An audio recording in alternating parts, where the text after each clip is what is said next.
Hello, everyone. Welcome to the Stephen Kingcast, one man's musings on the works of Stephen King.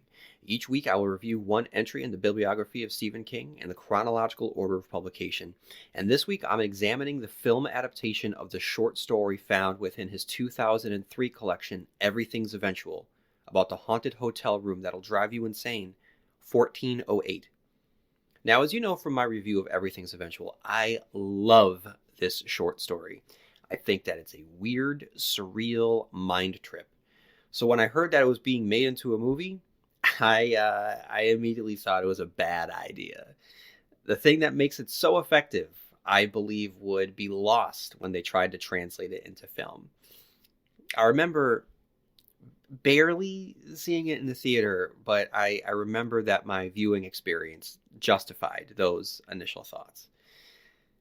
I thought that the short story was a brave move on King's part. I mean, it can't be easy writing a story about a haunting in a hotel without drawing comparisons to The Shining.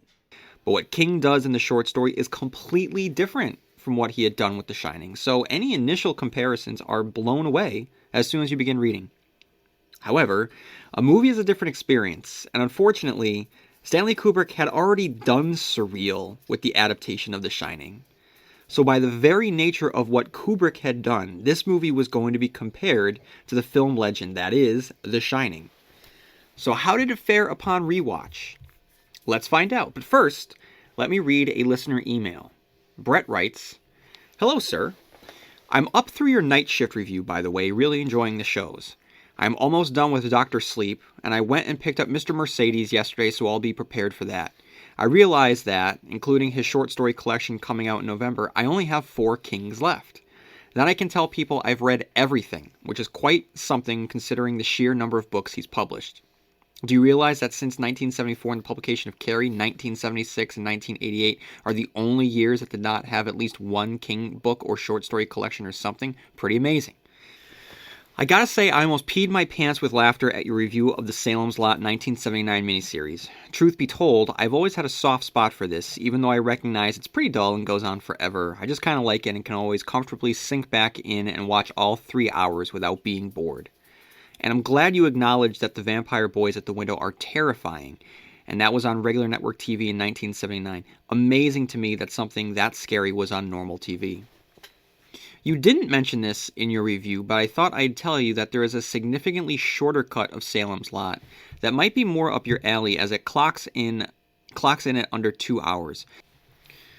Sadly, I think this one is only available on VHS, but I believe it's actually the first version I watched as a kid, the one that they had at our local video store. It's labeled The Movie and is on one tape, while the miniseries is the 3-hour version that was on 2 VHS tapes.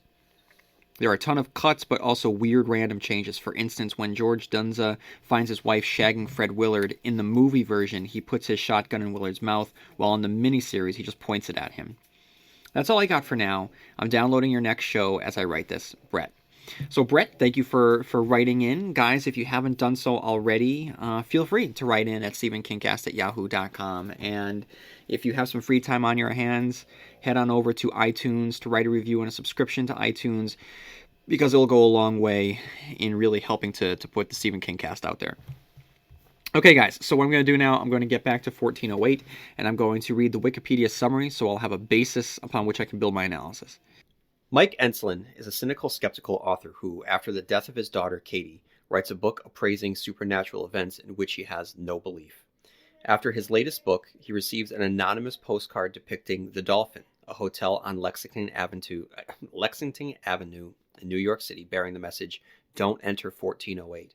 Viewing this as a challenge, Mike forces the hotel to allow him to book the room, referencing a law that any hotel room in New York can be requested as long as it meets the safety standards.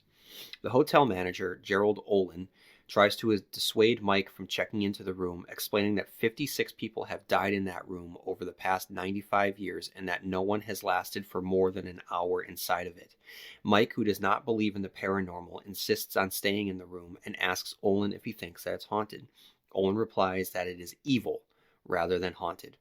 Once inside the room, Mike describes on his mini cassette recorder that the room's dull appearance and its unimpressive lack of supernatural phenomenon.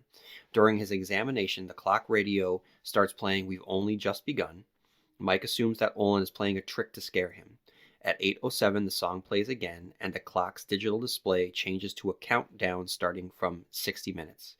Mike experiences a series of supernatural events. A window sash slams down on his hand, the hotel operator calls about food he didn't order, and spectral manifestations of the room's past victims and members of his family, particularly his daughter, appear on the TV set. Mike's attempts to leave the room are in vain. The doorknob breaks off, climbing through the air duct prompts an attack from the corpse of a former room victim, and climbing onto the window ledge reveals the windows of the other rooms have disappeared. Mike uses his laptop to contact his estranged wife, Lily, but the sprinkler system short-circuits his laptop. The room temperature drops to sub-zero when the laptop suddenly begins to work again, and Lily tells him the police have entered 1408, but the room is empty. A doppelganger of Mike appears in a video chat window and urges Lily to come to the hotel herself. It gives Mike a diabolical smile. The room shakes violently, and Mike breaks a picture of a ship in a storm. Water pours from the broken picture, flooding the room. He surfaces on a beach and relives a surfing accident seen earlier in the film. His life continues from this point, and he reconciles with Lily. Eventually, he assumes his experience in 1408 was just a dream. Lily persuades him to write a book about it. When visiting the post office, he sends the manuscript to his publisher. He recognizes members of a construction crew as the Dolphin Hotel staff. They destroy the post office walls, revealing that Mike is still trapped in 1408. A vision of Katie appears to Mike, and after some reluctance, he embraces her. She crumbles to dust. The clock radio begins playing "We've Only Just Begun" again, and Mike looks for it in the rubble. It counts down the final seconds. When the countdown ends, the room is suddenly restored to normal, and the clock radio resets itself to 60 minutes. The hotel operator calls Mike again. When Mike begs to be released, she informs him that he can relive the hour over and over again, or use their express checkout system. A hangman's noose appears, and Mike has a vision of himself hanged, but refuses to kill himself. Mike improvises a Molotov cocktail from a bottle of cognac given to him by Olin and sets the room on fire. The fire alarm sounds, the hotel is evacuated, and Lily is prevented from entering. Mike breaks a window, causing a backdraft. Mike lays upon the floor and covers his ears. A group of firefighters enter the room and drag Mike out before the room collapses on them. Mike tells the firefighters, "Don't go in that room, it's evil." Mike and Lily move to Los Angeles, California. They're unpacking as Lily moves about the house. Mike begins to think again that his experiences were just a bad dream. He finds his tape recorder in the box and plays it. The sound of Mike's encounter with Katie is on the tape. Lily and Mike realize that the ordeal was real. Analysis. Nice opening, by the way. I had my surround sound cranked up, and the sound of the rain and the thudding just filled my basement. The use of rain-slick streets under a thunderous sky might not be the most original setting, but I'd say it's effective. In it, we meet the always lovable John Cusak, who arrives at his latest destination, a reportedly haunted inn, and is met by its overeager owners who inform him and us of the legend of its haunting. From this interaction, we learn so much about what we need to. He's weary and disinterested, and they are milking this legend for all that it's worth, knowing that if he releases a publication with their inn in it, it'll only boost its popularity. And right away, I'm so thrilled that John Cusak's playing this role. He brings his, Cusakian charm to the role. I'm surprised that no one has thought yet to cast he and Paul Rudd together in a movie where they play brothers or best friends. I mean, these are two actors who can play sarcastic and dismissive while never losing any of their likability or charm. In fact, the more sarcastic or disinterested they become, the more you actually like them. Anyway, after a boring evening without haunting, Mike heads to a book signing at a bookstore, and it's a fun little scene, to show the kind of life that he's living, barely scraping by. And through the humorous framing of him speaking to a room comprised of 3 people, the filmmakers double down on his disbelief. He's a hollowed-out man who is earning a paycheck in what he doesn't believe, and he gets a glimpse of the man he once was when a customer approaches him with the book he'd written when he was younger. From there, we cut to Ensland surfing, in which he has a near-death experience.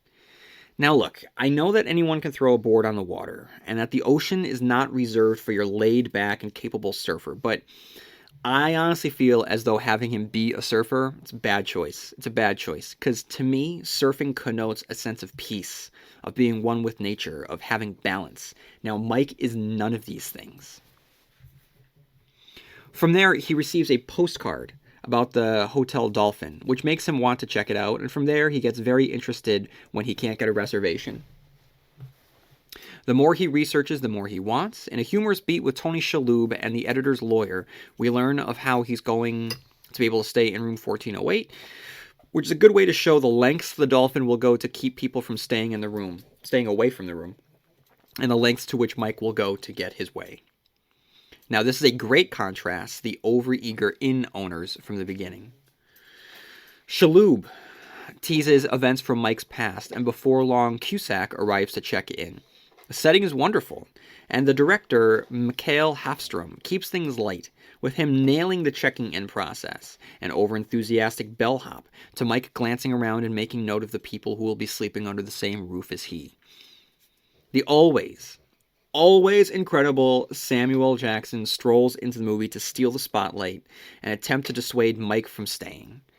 Jackson dials his usual energy level down, and as a cinephile, I'm just enjoying watching these two legends share the screen together. And I'm very excited that the upcoming adaptation of Stephen King's Cell is going to star the two of them together. It's awesome. Through their conversation here, Mike learns that the number of deaths in that room is actually 56. Olin does everything he possibly can do to dissuade him from staying in the room, bribing him with good booze and a scrapbook full of the grisly murders of the room. From there, Mike digs in his heels, and Cusak and Jackson are free to just have fun, trading barbs, and Hafstrom, knowing that he has Samuel Jackson in the role, allows the veteran actor to monologue, reminding the viewers and Enslin himself about the author's own past. As Enslin makes his way to the room, Hafstrom begins to ramp up the creepy factor, with the gruesome images of the corpses found within the room throughout history, and even somehow making food left out for house cleaning to take away somehow looks sinister. He eventually enters the room, and Hafstrom is wise to film the room without any of that creepiness that had accompanied Enslin as he made his way to the room itself. It's just a boring, typical, upscale New York hotel. As Enslin says, that's it. He takes a quick tour, and I mean quick. As how long can you really spend inspecting a hotel room? And he realizes almost immediately that he's in a safe, non-dangerous room. Lying on the bed, he narrates what he sees, describing the floral wallpaper, a stain on the floor, the three paintings, the view outside the window. And at a half an hour into the movie, we get our first jump scare as he's leaning out the window and the music from the radio kicks in. This convinces him that someone's in the room, messing with him, and he begins to narrate, sure of his sanity and his rationale that Olin has sent someone, not realizing that in his assuredness, he's beginning to sound obsessive and slightly off. From there, he goes through the room with a blacklight and begins to obsess over the painting on the ship on the wall, which is now askew. Isaiah Whitlock Jr., the actor who created a television legend in Senator Clay Davis from The Wire, shows up to help Cusak's temperature problem, refusing to come into the room and telling him how to fix the thermostat. Two thoughts about this. One, it allows Cusak to interact with another person, so this doesn't become a one-man reactionary play of him simply jumping at scares. However, the inclusion of another character takes away from the isolation and insanity of Enslin being locked up in the room, quickly going insane while the guests on either side go about their stay unfazed. From there, the clock begins to count down from an hour. And I don't know if this was purposeful or not, but when I hit pause at this particular moment, there is exactly 1 hour of movie left. I'm going to give Hafstrom credit for this. And in the context of the movie, it allows for a nice ticking time bomb. What is going to happen when the hour is up? The room has its claws in Cusak, and he sounds insane. He temporarily loses his hearing, creating an effective moment of a thin buzzing and the thudding of his heartbeat. So that works. What doesn't work is the pratfalls that Cusak is forced to go through as the windowsill slams shut on his finger, followed by his hand being burned. Now, this immediately makes me think of Nordberg's series of accents from The Naked Gun. Cusak has enough, and he tries to leave the room, but the room won't let him. The door locks from the inside, the key snaps off in the keyhole, the doorknob comes off in his hand. The problem with this is that there just hasn't been enough to justify his urge to flee. I just don't buy it. He starts freaking out, banging on the door, screams for help outside the window. In a nice creepy scene, he realizes that the man he's communicating with is just a shadowy mirror to his every movement. He then sees someone coming for him, and he voices aloud that he's losing his mind. And it's clear that he is. The countdown says he has 46 minutes left, and his narration in his dictaphone sounds very paranoid and out of touch with reality. The room then shows him footage from his past of a happier time with his wife and child. See-through, flickering black and white ghosts stroll about the room, throwing themselves out of the window. The transparency and unreality of the figures is a look that would work wonders if The Regulators was ever made into a movie, by the way. Mike enters into a recreation of the hospital where his father has stayed, the father that had been teased since the very beginning, but not much really happens with him. He tries to leave the room. It won't let him. Outside the window, he tries to make it to the next room, only to find that once he stepped down onto the ledge, there is no other room to enter. While it makes for a nice, disturbing image, the sequence itself is pretty cheesy. Then we learned of what caused his disbelief in God with the death of his child. He tries to contact his wife in an unintentionally hilarious sequence where she refuses to listen to his pleas of, "Call the cops!" but reacts when he tells her that he's in the city. This level of obtusiveness is completely unbelievable, and it's too bad because at this point, the movie is really dragging. Cusak then channels his inner John McClane and diehards his way through the vents above the room, or so he thinks. Just like what happened out the window happens here, with the room rearranging reality all around him, and then he's chased through the air ducts by Bill Murray's dead business partner from Scrooged. Enslin's insanity has taken control of him, and through the refrigerator, he thinks he's talking to Olin, but he's really just screaming at beverages within. Now, again, I don't know if it's supposed to be surreal, but it's just coming across as goofy. The room then ices over, and he tries to keep from freezing. Through the computer, the mean old room pretends to be Cusak and tells his wife to come. It then winks at him, and the frost-covered room begins to break apart, explode, transform into the high seas of the painting. The paintings have transformed into evil recreations of themselves, and Mike is slammed with a wave that just comes pouring out of the painting. And this movie, guys, at this point, officially is just ridiculous. Think about what David Lynch would have done with it. I mean, he wouldn't have needed a big budget. He wouldn't have needed set pieces that include frost-covered rooms. This man is a master at transforming the everyday into the horrific. He'd be able to capture the surreal qualities that are needed in showing Cusak's helplessness and paranoia. Once the room fills with ocean water, he finds himself back on the beach that he'd found himself in the beginning of the movie after the surfing accident, and we're led to believe that everything that had occurred was a near-death dream state. Enslin begins the reconciliation process with his wife, and Hafstrom teases that what we are experiencing might not be real. Unsurprisingly, what Enslin had believed was that the real world shatters all around him, and he returns to a ruined 1408. And whether he does it on purpose or not, but director Mikhail Hafstrom gives us one of Stephen King's most famous images in a frustrating tease of what a Dark Tower movie could look like. John Cusak, who could have been at one point an incredibly, thoroughly perfect Eddie Dean in his younger days, approaches a door standing in the middle of the room. Just seeing this classic image unfold on screen with a character actor who would have been perfect for the role of Eddie Dean makes me want a series of Dark Tower stories adapted for some screen, whether it's big or small. The movie then reunites Enslin with his deceased daughter, and the room forces him to endure her dying in his arms once more. It's a scene that comes out of left field and is tonally inconsistent with what's come before. Up until this point, it's been goofy horror, and facing the death of a child is decidedly not goofy. As Enslin trashes the room out of vengeance, he finds himself on the floor of the normal-seeming room as it had been when he'd first entered it. The countdown has completed itself and begins to count down again. The phone rings, and when he answers it, he realizes that he's speaking directly to the room himself, who threatens to replay the past over and over and over again. Enslin takes control of the situation and lights the room on fire, and as the bedroom burns, he sits back and enjoys his emergency cigarette. This culminates with Enslin throwing his drink through the window, allowing oxygen to flow into the room, causing an explosion, With too much on the nose of triumphant music playing, it's clear that they really didn't know how to end this movie. And according to Wikipedia, there are 3 possible endings to the movie. Test ending 1. Director Mikhail Hafstrom said that the ending to 1408 was reshot because test audiences felt that the original ending was too much of a downer.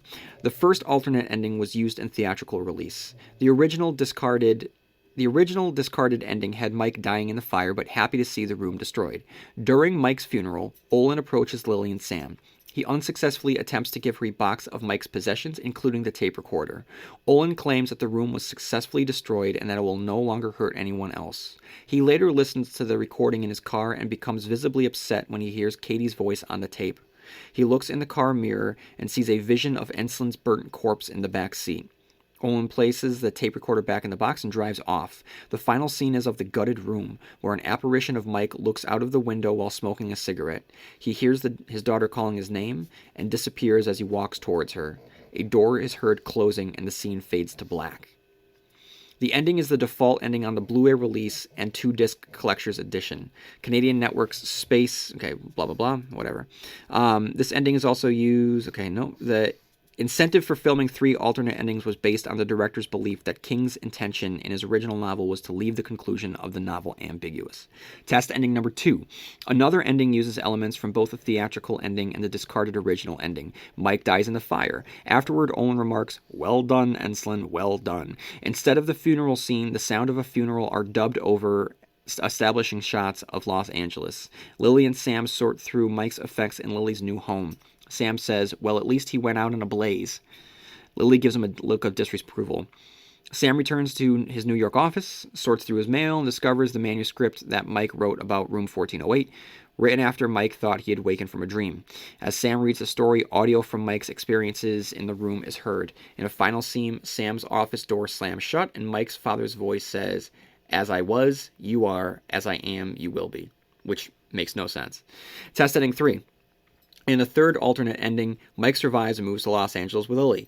When he plays the tape of Katie's voice from room 1408, Lily hears it and looks shocked. Mike stares at Lily intently. The third ending is the ending that was tacked on the movie that I watched for the purposes of this review, but I feel that's the weakest of the 3 endings. The second one doesn't seem to make all that much sense, but I feel like the description of the first one is pretty strong. Okay, guys, that's really all I have. I don't have much. I mean, it's not much to this movie, but let's just talk about book versus movie right now. So, Mike Enslin, the book character, or Mike Enslin played by John Cusak? John Cusak. I've said this before on Stephen King podcast movie adaptations, but when it comes to Stephen King characters, they can tend to be a little dry, a little one note, a little boring, which is why I really enjoy it when you have strong character actors like Christopher Walken step into the role, because they're able to do something with it. And John Cusak, it definitely fits that bill. So I was really excited to sit down and watch this, because it's great when you get an actor who can elevate. And like I said earlier, he's going to be doing it all over again with Samuel L. Jackson when they do Cell. And I just actually finished rereading Cell today, so that was a nice little treat for me to realize. And the same thing goes with Olin. I mean, when you have Samuel L. Jackson, you go with Samuel L. Jackson, who is just awesome to watch. And the two of them being able to just trade barbs and bounce off each other, it's just great. And I can't wait to see what they have in store for us in Cell. And Samuel L. Jackson will have a meteor role as he plays the main supporting character to John Cusak's main character. And then everything else, guys, I have to go with the book, clearly. I mean, the short story is a masterclass in surreal, just disturbing storytelling, and this movie is pretty goofy. You know, I mean, the one thing here that I just wish, and that's too bad about John Cusak, is that I just wish that he was required to do a little bit more than just shout at himself as much as he did. I mean, it's kind of a waste, because, like I said earlier, it was just very reactionary by the nature of the story itself, which is why I didn't think that should have been made into a movie in the first place.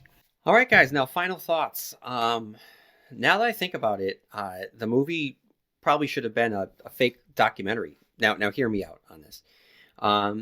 You know, with fake talking heads and Olin The director could present the sordid history and strangeness of the room, building to the moment where they finally show Mike Enslin's story, which would be the centerpiece of the documentary.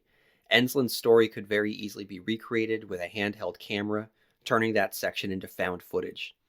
Plus, the interviewees could analyze portions of the footage the same way that the narrator analyzed the sections of the tape that were left behind in the story. I just think that it would have been another route into telling this story rather than giving the direct adaptation. You find a way to be able to recreate the question of reality of what's occurring within the room, and what better way to do that than to have people actually questioning the reality by having a documentary, or a fake documentary in this case, on this particular haunted room. Fake documentaries within the world of horror are not uncommon. For a similar effect, you could look at Hell House LLC, which is a blend of a documentary and found footage. It's very, very effective.